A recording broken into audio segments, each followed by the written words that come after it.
PR পদ্ধতি বা সংখ্যানুপাতিক vote গণপ্রতিনিধিত্ব আদেশ আরপিওতে নেই। তাই এ পদ্ধতিতে আগামী জাতীয় সংসদ নির্বাচনের কোনো সুযোগ নেই, এমনটাই জানালেন প্রধান নির্বাচন কমিশনার এএমএম নাসির উদ্দিন। ফেব্রুয়ারিতেই নির্বাচন হবে বলে নিশ্চিত করেন তিনি।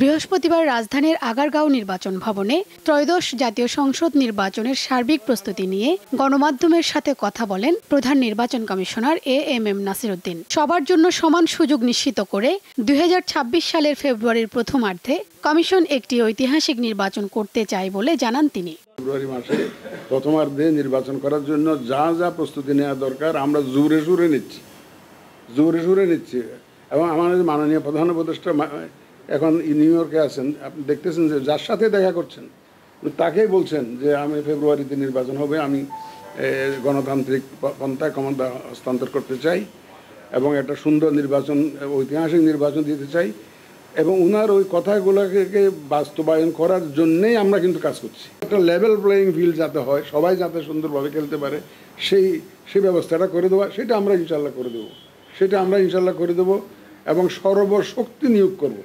পিআর পদ্ধতি বা সংখ্যানুপাতিক ভোটের দাবির বিষয়ে কমিশনের অবস্থান স্পষ্ট করেন সিইসি। পিআরটা তো আরপিওতে তো নাই, আমার সামনে তো আরপিও, আমি তো আমাকে যদি আরপিওটা বদলাইয়া যদি এটা অন্য একটা দিয়ে দেয় তাহলে এটা আইন না বদলাইলে তো পারি না। আমার সামনে তো আরপিও আছে, আরপিওটা তো যে আপনারা জানেন কিভাবে ভোট কালেক্ট করতে হয়, আমাকে তো আরপিও নিয়ে আগাতে হচ্ছে। জাতীয় নাগরিক পার্টি এনসিপি আবারও শাপলা প্রতীক বরাদ্দ চেয়ে ইসিতে চিঠি দিয়েছে।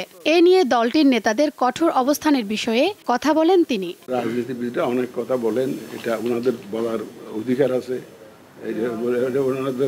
ওনারা বলতে পারেন, আমরা তো আর সেই রকম ভাবে জবাব দিতে পারবো না। আমাদের কাজ আমরা যথারীতি আইন মোতাবেক করেই যাব না, মুঠো ভঙ্গি মনে করি না, কারণ ওনারা তো দেশদ্রোহী না, আমরা দেশপ্রেমিক। ত্রয়োদশ জাতীয় সংসদ নির্বাচন সামনে রেখে 28 সেপ্টেম্বর শুরু হচ্ছে সংলাপ।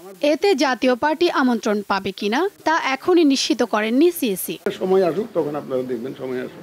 শিউলি শবনম, দীপ্ত সংবাদ, ঢাকা।